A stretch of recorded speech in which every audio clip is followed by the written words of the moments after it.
하나님이 정한 시대가 있고 하나님이 정한 시대마다의 정한 길, 정한 원리가 있어요. 구약 시대 때는 하나님이 한 사람 한 사람을 직접 상대하시며 말씀하시는 구간들이 있었던 것입니다. 하나님이 노아 한 사람을 직접 상대하셔서 노아 한 사람에게 하나님의 말씀을 전하시는 거예요. 하나님이 아브라함 한 사람을 부르셔서 직접 상대하심으로 말씀하시고 약속하시고 하나님의 이야기를 진행해 가시는 것입니다. 그 다음 하나님이 이삭 한 사람을 또 그 이후에 야곱 한 사람을 또 부르셔서 직접 상대하시고 말씀하시고 약속하시는 거예요. 창세기에 10번의 언약이 체결되는데 아브라함과 5번, 이삭과 2번, 야곱과 3번 하나님이 직접 하나님과 아브라함, 하나님과 이삭, 하나님과 야곱 이렇게 직접 상대하심으로 말씀하시고 약속하시는 것을 볼 수 있어요. 하나님이 창세기 12장에 아브라함을 부르시는데요. 25장에 아브라함이 죽는데 12장에서 25장까지는 하나님이 아브라함과만 상대하시는 거예요. 아브라함과만 말씀하시는 거예요. 그리고 25장에 아브라함이 죽고 나서 하나님이 이삭과 상대하세요. 그리고 35장에 가서 이삭이 죽으면 그때 가서 하나님이 야곱과 상대하시는 거예요. 그렇게 말씀하시고 약속하시는 것이죠. 그래서 이것을 좀 기억해두면 좋아요. 창세기 12장에 아브라함을 부르시고 25장에 죽을 때까지는 아브라함과 하나님이 상대하시는 구간. 그리고 25장부터 35장까지 이삭이 35장에 죽는데 이때까지는 아브라함과 이삭과의 구간. 35장에 이삭 죽은 다음부터는 36장에 에돔의 족보가 나오고요. 그리고 야곱과의 상대하는 그 말씀이 이어지는 거예요. 그 37장부터는 보이기에는 요셉과의 이야기로 보여지지만 하나님이 야곱과 상대하셨던 그 구간의 말씀이다. 이렇게 볼 수 있다라는 거예요. 그래서 구약의 하나님을 아브라함의 하나님, 이삭의 하나님, 야곱의 하나님 이렇게 말씀하시는 거예요. 요셉으로 넘어가면서부터는 요셉의 하나님이라고 말씀하시지는 않아요. 요셉이 주인공으로 보여지는 모든 말씀에서 요셉은 그 이전 아브라함, 이삭, 야곱과는 달리 철저하게 3인칭으로 묘사되어서 이야기가 진행되는 것을 볼 수가 있는 것입니다. 그 이후에 모세 때부터는 하나님이 주신 율법을 근거로 하여서 선지자를 통해서 말씀하시며 하나님의 이야기를 전개해 가시는 것을 볼 수가 있어요. 그리고 마지막 구약의 마지막 선지자 말라기 선지자 이후로는 하나님 400년 동안 침묵하시는 거예요. 그리고 신약 시대에 들어서서는 드디어 성육신 하신 예수님이 직접 말씀하시고 이야기를 진행해 가시는 것을 볼 수가 있는 것입니다. 그리고 예수님 십자가에 죽으시고 부활하시고 승천하신 이후에는 마가의 다락방에 성령이 강림하심으로 비로소 성령 시대가 열려지게 되는 것입니다. 그리고 그 성령과 함께 탄생한 것이 교회이다. 이렇게 정리할 수가 있을 것입니다. 오늘 함께 읽은 말씀, 예수님이 교회를 처음 말씀하신 중요한 말씀이에요. 그래서 교회라는 단어가 처음 등장한 말씀이기도 합니다. 2절을 제가 다시 한번 읽으면요. 또 내가 네게 이르노니 너는 베드로라. 내가 이 반석 위에 내 교회를 세우리니 음부의 권세가 이기지 못하리라. 내가 천국 열쇠를 내게 주리니 네가 땅에서 무엇이든지 매면 하늘에서도 매일 것이요 네가 땅에서 무엇이든지 풀면 하늘에서도 풀리리라 하시고 귀한 말씀입니다. 오늘 말씀 요 2절 이 말씀으로만 쓰여진 논문만 해도 참 셀 수 없이 많고 또 수많은 방향의 많은 말씀들을 나눌 수 있는 중요한 귀한 말씀인데 또 한편으로 보면은 성경 모든 말씀의 뿌리가 되는 말씀이라고 할 수 있는 귀한 말씀이에요. 오늘 5월 가정의 달 마지막 주일을 지나면서 그리고 지난주일 성령 강림주일 이후 첫 주일을 또 함께 지나면서 오늘 이 말씀을 조금 또 함께 하면서 지나고자 하는 것입니다. 예수님이 이 땅 가운데 수많은 일들을 감당하시고 또 참 많은 말씀들을 허락하셨지만은 그러나 남기신 것은 12제자만 딱 남기고 가시는 거예요. 다른 어떤 것을 남기고 가신 것이 없어요. 12제자만 딱 남기시고 그리고 성령 약속하시고 가신 거예요. 그리고 결국 이 땅 가운데 예수님 다시 오시기까지 최종적으로 남기신 것은 교회 하나이다 라는 것입니다. 예수님과 교회, 성령님과 교회, 말씀과 교회 다 어떤 방향으로도 구분지어서 뗄 수 없는 하나인 관계 가운데 생각해 두어야 할 원리의 말씀이다라는 것을 오늘 전달해 드리는 것입니다.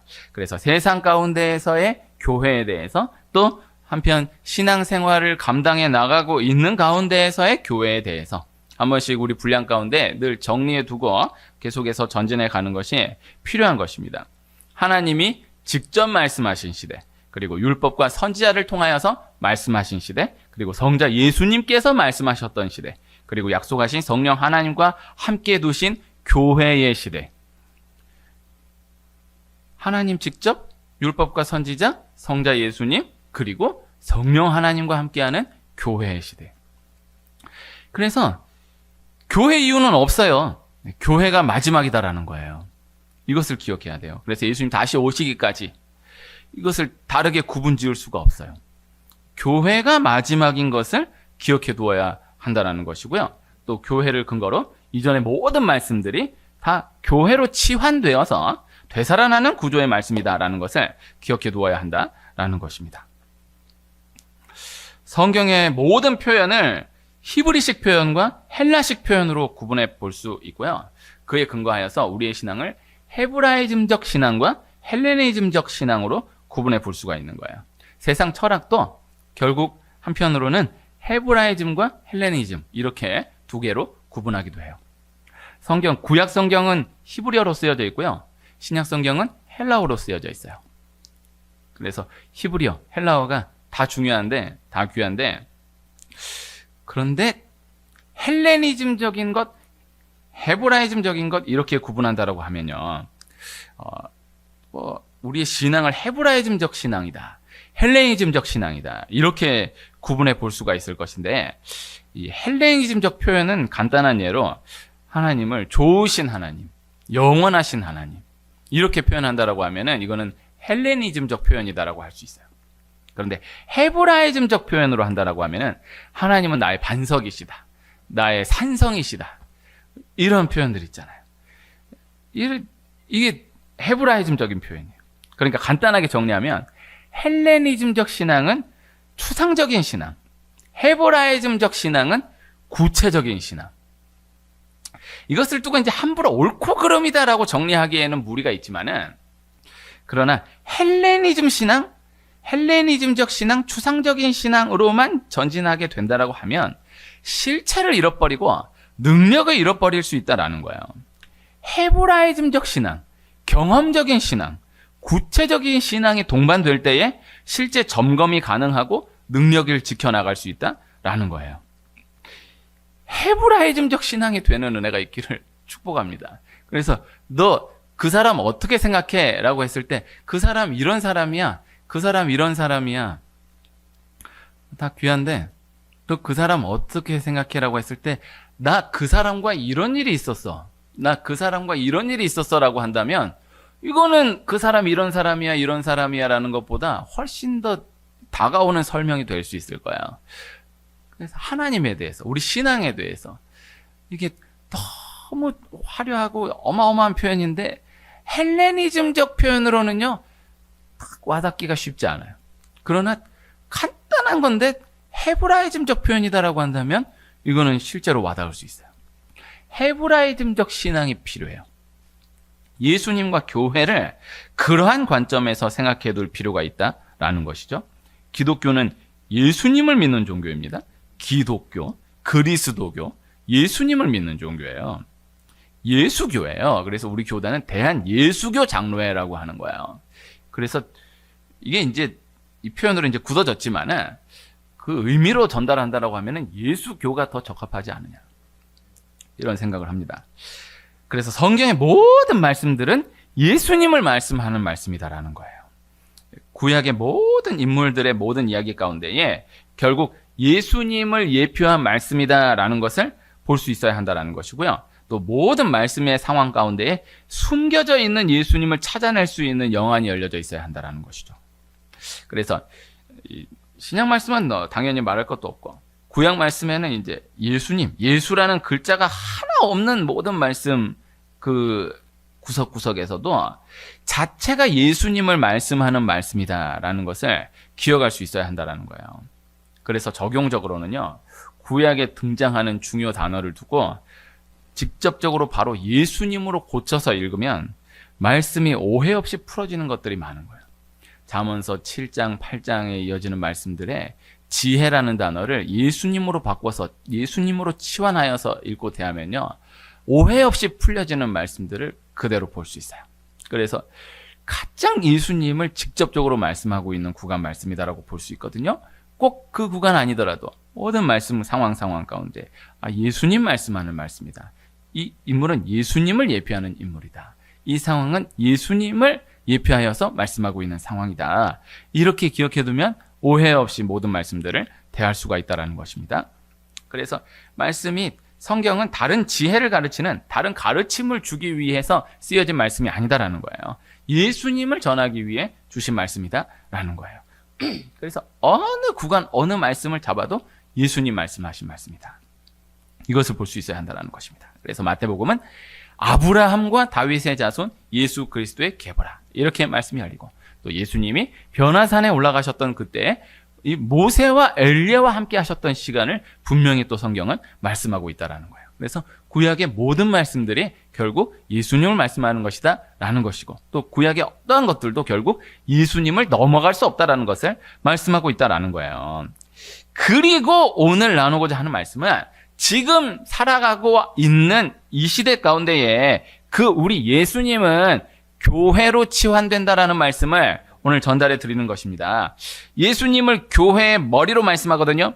에베소서 1장, 골로새서 1장, 교회론 말씀하고 있는 서신서의 처음 부분이 예수님을 교회의 머리라 직접적으로 말씀하고 있어요. 또 수많은 비유의 말씀들을 통하여서 예수님이 교회의 머리다라고 말씀하고 있는 말씀들을 계속해서 볼 수가 있는 거예요. 예수님이 교회의 머리고 우리를 교회의 지체로 비유하여서 말씀하신 말씀들이 또 많은 것입니다. 그래서 예수님 안에서 예수님을 믿는 우리는 다 하나이다. 그래서 교회는 처음 만나도 형제님, 자매님 이렇게 말씀하는 게 어떤 문화적인 표현이다라기보다는 신학적 근거를 가진 표현이다라는 것을 기억할 수 있어야 되는 거예요.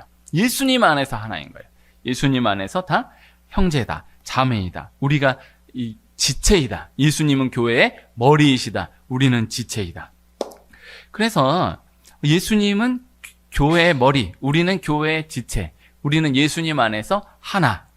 이게 참 귀한 말씀인데, 그러나 그에 앞서서 예수님을 교회의 머리로 표현한 것은 예수님이 곧 교회이시다라는 것을 말씀한 말씀이다라는 것을 먼저 기억해 둘 수 있어야 한다는 거예요. 이것을 근원적으로 기억해 두어야 한다라는 것입니다. 팔 없는 사람이 있고 다리 없는 사람이 있어도 머리 없는 사람은 있을 수가 없는 거예요. 사람을 센다라고 하면은 사람의 머리를 세지 사람의 팔을 세거나 다리를 세지 않아요. 몇 명인지 세봐라 그러면 다 머리를 세요. 간단한 이야기지만은 머리를 세지 다른 거 세지 않아요. 그래서 예수님이 교회의 머리가 되신다라는 표현을요, 예수님은 교회의 머리 부분을 차지하시는 분이시고 우리는 교회의 다른 팔 부분, 다리 부분 이런 부분을 차지하는 지체이다. 이렇게가 먼저 이해되는 것은 이건 주시고자 하는 근본 말씀을 오해한 이해이다라고 할 수가 있어요. 그래서 예수님이 교회의 머리이시다라는 것은 예수님이 교회의 머리 부분을 차지하는 분이시다라는 것을 말씀하는 것이 아니고 예수님이 곧 교회이시다라는 것을 말씀한 말씀이다라는 것을 분명히 기억해 두어야 한다라는 것이죠. 그래서 교회만 잘 다니면 뭐하냐? 예수님을 잘 믿어야지. 내가 비록 교회는 다니고 있지 않지만 난 예수님을 믿는 사람이야. 혹은 내 몸이 곧 보이지 않는 교회야. 내가 곧 보이지 않는 교회야. 내가 곧 교회야. 라는 말들.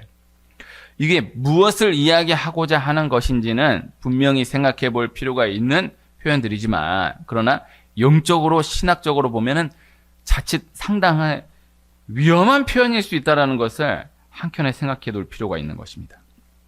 그래서 건강한 교회라면, 건전한 교회라고 한다면 교회를 잘 다니는 그것이 예수님을 잘 믿는 것이 되는 것이고요.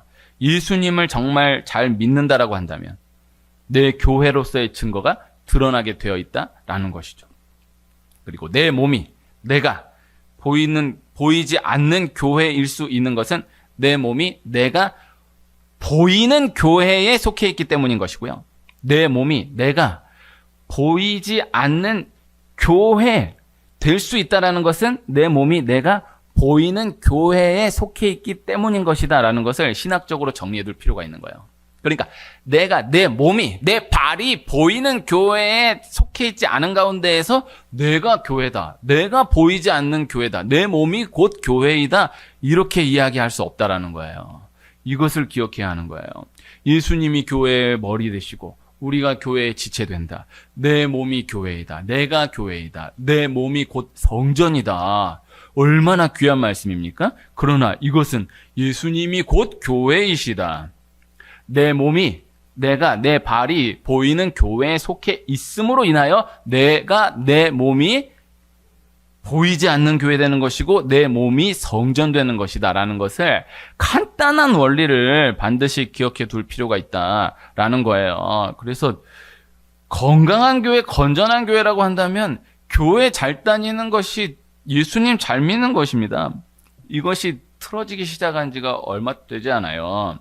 그래서 세상에서도 예수님 믿는 사람이다, 교회 다니는 사람이다라는 것을 동요로 봤어요. 너 예수님 믿나? 너 교회 다니나? 이것을 동요로 봤어요. 이게 절대 무식한 표현이 아니에요. 이게 자리 잡기까지 우리나라에 어마어마한 영적 싸움, 어마어마한 선교의 역사를 통과해서 불신자에게도 너는 교회 다니는 사람이냐? 너는 예수님 믿는 사람이냐를 동요로 볼 만큼 이것이 자리 잡히게 되었다라는 것이죠. 그때부터 이미 나는 교회는 다니지 않지만 나는 예수님 믿는 사람이야. 이 뿌려졌던 씨앗이 열매를 맺어서 이 가나안 성도, 가나안 교인 이런 말들이 수십 년 만에 열매를 맺어가지고 이렇게 범람하게 된 거예요. 역사를 볼 수 있어야 되는 거예요. 그때로는 그것을 세상에서도 또 교회 안에서도 이거를 당연한 표현으로 생각하지도 않았어요. 표현 자체를 그렇게 주의 깊게 생각할 필요 자체를 느끼지 못했어요. 그러나 나는 교회는 다니지 않지만 예수님 믿는 사람이야. 가나안 성도, 가나안 교인 이 단어 자체가 이미 요사이 태동된 단어가 아니고 이미 수십 년 전에 뿌려졌던 씨앗의 결과로 요사이 이렇게 유행하고 있는 것이다라는 것을 역사적으로 기억해 둘 필요가 있는 것입니다. 바울이 예수님을 만나서 회심하는 장면 말씀에서 예수님이 바울에게 네가 어찌하여 나를 박해하느냐 이렇게 말씀하세요. 그리고 주여 누구시니까 라고 물으니 나는 네가 박해하는 예수라 이렇게 말씀하시는 거예요. 이게 바울의 그 인생 가운데 가장 중요한 장면인데 그러나 또 한편 교회사적으로도 신학사적으로도 가장 중요한 장면이다라고 할 수 있는 장면이에요. 예수님이 바울에게 어찌하여 나를 박해하느냐라고 물으셨다라는 것이고 그리고 예수님이 바울에게 나는 네가 박해하는 예수라 라고 말씀하셨다라는 거예요. 바울은 교회를 박해하고 교회에 속해 있던 예수님을 믿는 사람들을 박해했지 예수님을 박해한 적이 없는 거예요. 바울은 예수님을 만난 적도 없어요. 그러나 예수님은 왜 교회를 박해하느냐, 왜 교회 다니는 사람들을 박해하느냐라고 말씀하시지 않고 왜 나를 박해하느냐, 그리고 나는 네가 박해하는 예수라 이렇게 말씀하셨다라는 것이죠. 이거 간단하지만 너무나 중요한 말씀으로 기억해 두어야 하는 것입니다. 그 다음 또 바울이 참 많은 곳에서 선교를 감당해 나가는데 아덴에서의 선교는 실패한 선교라고 분명하게 규정짓고 있는 것을 볼 수 있는 거예요. 어떻게 선교에 대해서 함부로 성공이다 실패이다라고 규정할 수가 있겠어요? 그러나 아덴에서의 선교만큼은 이것은 분명한 실패이다라고 규정하는 거예요. 그렇게 규정할 수 있는 이유는 한 가지예요. 아덴에서도 분명히 복음을 받아들인 사람들이 있었는데 그러나 아덴에서는 최종적으로 교회가 세워지지 못했다라는 것이죠. 이것이 중요한 것입니다. 그래서 뭐 실제 숫자를 어느 정도의 규모인지를 성경이 구체적으로 말씀하고 있지 않지만은 그러나 이렇게 맥락으로 놓고 보았을 때 오히려 아덴이 최소한 이곳보다는 더 복음을 받아들이는 사람이 많았던 것으로 보여지는데 그리고 반대로 이것은 아덴보다도 복음을 받아들인 사람이 더 적었던 것으로 추정되는데, 그러나 중요한 것은 아덴은 교회가 세워지지 못했고, 다른 곳은 아덴보다 복음을 받아들인 사람 자체는 오히려 더 적었는지는 알 수 없지만은 분명한 것은 교회가 세워졌다라는 것이죠. 이것이 중요한 것입니다. 그래서 분명한 것, 교회가 세워졌다라는 것. 그래서 아무리 적은 숫자라도 교회가 세워졌다라는 것은 이거는 함부로 실패한 선교다라고 말할 수가 없다라는 것이고, 아덴에서는 분명히 복음을 받아들인 사람들이 있었다라는 것을 명시하여 기록하고 있지만은 교회가 세워지지 않았다라는 것이 분명하기에 바울의 아덴에서의 선교만큼은 철저하게 실패한 선교다라고 분명히 못 박아서 단정지어 말씀하고 있다라는 것입니다. 중요한 것입니다. 그래서 교회이다라는 거예요. 예수님이 바울에게 어찌하여 나를 박해하느냐, 나는 네가 박해하는 예수라, 요거 하나. 그리고 바울의 그 모든 선교 일정 가운데에서 아덴에서의 선교만큼은 철저한 실패였다라고 규정하는 이유는 단 한 가지, 교회가 세워지지 못했다라는 것. 이것을 기억해 두어야 한다라는 것입니다. 오늘 말씀, 예수님이 빌립보 가이사랴에서 주는 그리스도시요 살아계신 하나님의 아들이시니이다 한 베드로의 고백 위에 교회를 세우실 것을 말씀하시고, 땅에서 무엇이든지 매면 하늘에서도 매일 것이고, 땅에서 무엇이든지 풀면 하늘에서도 풀리리라 하신 말씀과 함께 천국 열쇠를 주신 거예요. 예수님이 가르쳐 주신 기도의 내용에 뜻이 하늘에서 이룬 것 같이 땅에서도 이루어지이다, 이 표현에 근거한 또 다른 표현으로 생각해 볼 수 있는 말씀이에요. 땅에서 무엇이든지 매면 하늘에서도 매일 것이고, 땅에서 무엇이든지 풀면 하늘에서도 풀리리라. 이것이 교회를 말씀하고 있는 말씀이다라는 거예요. 우선 빌립보 가이사랴에 가서 예수님이 제자들에게 너희는 나를 누구라 하느냐라고 물으셨고, 빌립보 가이사랴에서 베드로가 주는 그리스도시요 살아계신 하나님의 아들이시니이다라고 고백했다라는 거예요. 빌립보 가이사랴에서의 이야기였다라는 거예요. 회당에서의 이야기가 아니었어요.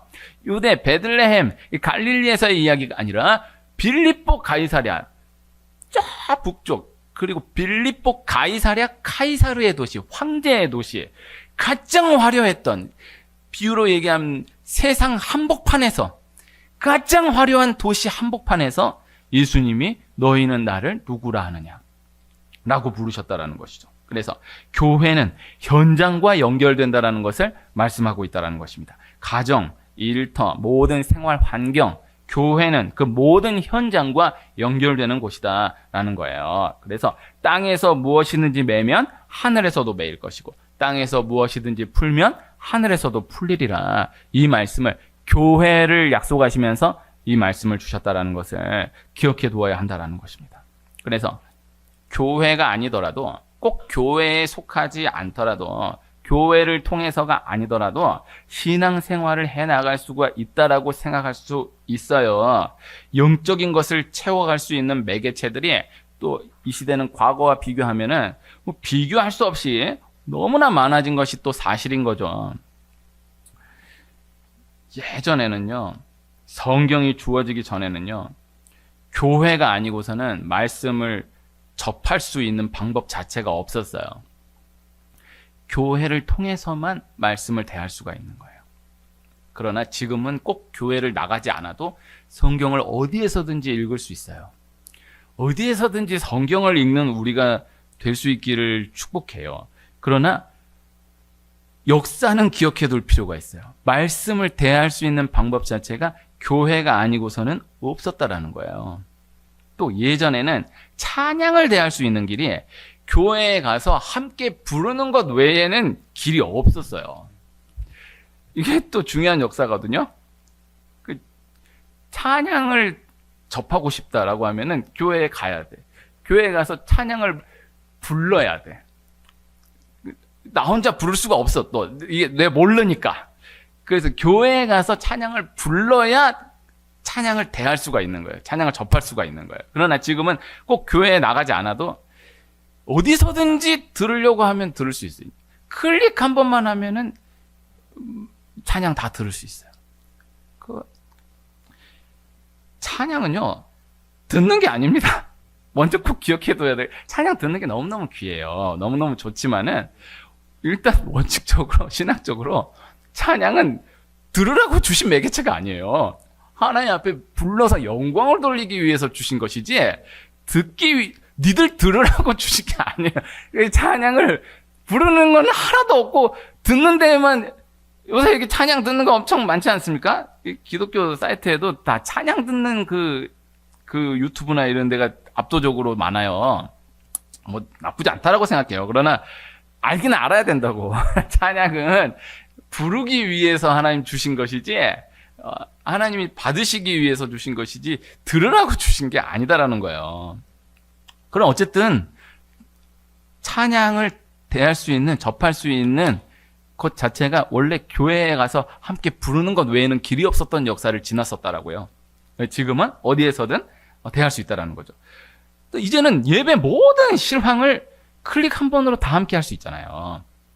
그러나 중요한 것은요, 내가 교회에 속하지 않은 가운데에서 들려진 모든 말씀들, 내 몸이, 내 발이 교회에 속하지 않은 가운데에서 접해진 모든 영적인 것들은요, 은혜는 될 수 있고 감동은 될 수 있고 깨달음은 될 수 있어도 그 말씀의 실제 성취는 가능하지 못하다라는 것을 기억해 둘 필요가 있어요. 이것을 반드시 기억해야 돼요. 이게 교회예요. 이게 가정이에요. 가정에 들어가면은 별거 없어요. 엄마가 별거 없어요. 아빠 별거 없어요. 먹는 것 별거 없어요. 나누는 얘기 별거 없어요. 그래도 가정이요. 내 집인 거예요. 교회가 가정이요. 그래서 너무너무 귀한 말씀 어디서든지 다 들을 수 있어요. 너무너무 웅장한 찬양 어디서든지 마음만 먹으면 그렇게 큰 희생 필요 없어요. 찬양 옛날에는 그래도 뭐 테이프라도 꽂아놓고 이런 거라도 지금은 그냥 얼굴 딱딱 한 번만 하면은 다 돼. 다 가능한데 그래서 다 은혜가 그래서 그렇게 예전 같으면은 막 몇 날 며칠을 지새워가지고 가가지고 그 한 말씀 듣고 그 찬양 함께 참여하고 이게 다 어마어마한 수고가 동원돼서 되는 건데 지금은 맘만 먹으면은 다 세계 어디에서 다 대할 수 있어. 훨씬 더 큰 은혜를 받을 수 있고 감동을 받을 수 있고 깨달을 수 있어요. 그러나 중요한 것은요, 그 은혜, 감동, 깨달음 이것에 다 가능하지만은 말씀의 실제 성취는 가능하지 못하다라는 거예요. 이것을 기억해야 돼요. 각 교회마다 이것을 기억해야 돼요. 한나가 사무엘을 응답받아요. 한나가 사무엘을 어떻게 응답받습니까? 하나님이 응답하십니다. 그러나 그 구간 가운데 말씀을 조명해 보면 제사장 엘리를 통하여서 응답하시는 거예요. 제사장 엘리가 엘리의 입술을 통해서 아들이 있을 것이다 말씀 주시는 거예요. 그래서 아들을 낳아요. 엘리는 이건 좋은 제사장이 아니에요. 좋은 제사장이 아닌 정도가 아니라 아주 가장 암흑 시대에 가장 손꼽는 이스라엘 역사에 없는 참 형편없는 선지자 제사장이에요. 그런데 한나가 그 제사장 엘리를 통해서 아들을 응답받아요. 이게 교회예요. 교회를 은혜 받으러 나간다라고 생각하면 안 돼요. 그래서 교회에 속해야 실제 증거가 와요. 교회에 속해야 실제 복이 와요. 그래서 은혜가 되는 교회인데 복은 없는 신앙생활일 수 있고요. 은혜는 못 받아도 복음 받는 교회 생활이 되어야 한다라는 거예요. 이 원리를 기억해 두어야 한다라는 거예요. 그래서 실제 성취가 가능해야 된다. 말씀은 살아있는 것이다. 실제 성취가 가능한 것이다. 그런데 말씀의 실제 성취는 내가 속한 내 교회를 통해서만 가능하다라는 단순한 진리를 역사적으로, 신학적으로, 영적으로 함께 근거해서 기억해 두어야 한다라는 것입니다. 학생으로 예를 들면 강의를 아무리 들어도 또 나름대로 과제를 해나간다라고 해도 청강으로 인해서는 학점이 이수되지 않아요. 그는 엄청나게 똑똑할 수 있을 거예요. 어떤 유명한 분들 보면은 각 대학의 모든 강의들을 다 청강하고 그렇게 사모해서 그렇게 그 길을 갔다라는 분들을 만난 적이 있어요. 귀해요. 그러나 그로 인해서 어떤 법적인 학점 이수는 없는 거예요. 근거는 될 수 없는 거예요. 이거 그렇게 예로 들 수 있고요. 또 스포츠로 예를 들면은 응원단으로서 서포터즈로서의 어떤 즐거움이나 또 역량을 갖출 수는 있을지라도 선수로서의 기록, 선수로서의 유효는 전혀 가질 수 없음과 같은 것이다 라는 것입니다. 마귀가 공격을 한다라고 하면요, 아무리 뛰어난 사람이라도 관중을 공격하지 않아요. 아무리 형편없는 부족한 사람이다 할지라도 선수를 공격하는 거예요. 이걸 기억해야 되는 거예요. 단순한 원리예요. 그래서 신앙을 헤브라이즘적으로 진단할 수 있어야 한다라는 거예요. 헤브라이즘적 신앙. 교회를 사랑한다. 교회를 잘 다닌다라는 것을 가볍게 생각하면 안 된다라는 거예요. 그래서 구약 성경 히브리어, 신약 성경 헬라어. 그런데 신약 성경 헬라어를 히브리어로 수정하여서 치환하여서 읽을 필요는 있어요. 그러나 구약 성경 히브리어를 헬라어로 치환할 필요는 없어요. 그래서 신약 성경의 헬라어를 실제로 이해하려면 헬라어 원문으로도 이해해야 하지만은 헬라어 원문이 히브리어 어떤 단어를 차용하여서 말씀하고 있는 것인가를 따지면은 하나 오해 없이 난제 없이 그대로 풀려지게 돼요. 헤브라이즘적 신앙이다라는 것을 기억해야 돼요. 구체적인 신앙, 내 경험의 신앙. 그래서 신앙에 대해서 이야기를 나눈다라고 한다면 너 하나님은 어떤 하나님이시니? 우리 하나님 너무 좋으신 하나님, 영원하신 하나님, 정말 전지전능하신 하나님. 근데 그렇게밖에 얘기를 못하면은 그 사람의 신앙을 의심해 볼 필요가 있는 거예요. 너의 신앙은 어떤 신앙이니? 너의 하나님은 어떤 하나님이시니? 했을 때 나 옛날 어느 그곳에서 이러한 하나님과의 기억이 있어. 긍정적으로든 부정적으로든 나 하나님과의 이러한 추억이 있어. 그때 하나님께 내가 기도했는데 하나님 이렇게 응답하셔서 나 하나님께 그렇게 매달렸는데 그때 하나님께 참 서운해서 나 시험 들었었어. 하여튼 뭐라도 내 이야기 나눌 수 있는 구체적인 경험적인 실제적인 신앙이 되어야 한다. 헤브라이즘적 신앙이다. 이것이 교회로 연결된다. 그래서 교회 사랑한다, 교회 잘 다닌다라는 것을 절대 가볍게 생각하면 안 된다라는 말씀을 전하고 있는 것입니다. 그래서 이 시대는 교회가 무너지는 시대, 가정이 무너지는 시대.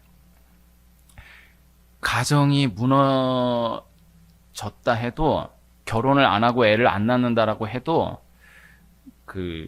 실제로는 가정인 경우가 많아요. 네? 그래서 이게 좀 애매한데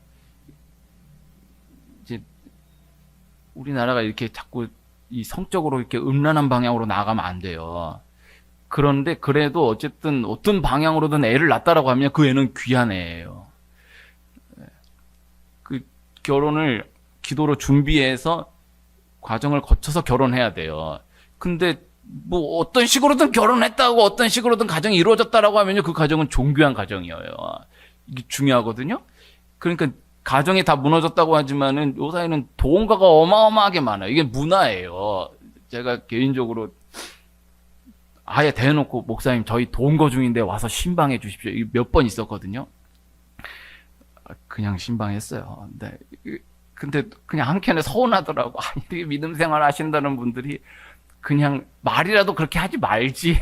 그래서 아예 대놓고 그렇게 얘기해가지고 거기서 뭐라고 기도를 해? 나 이거 참 애매해.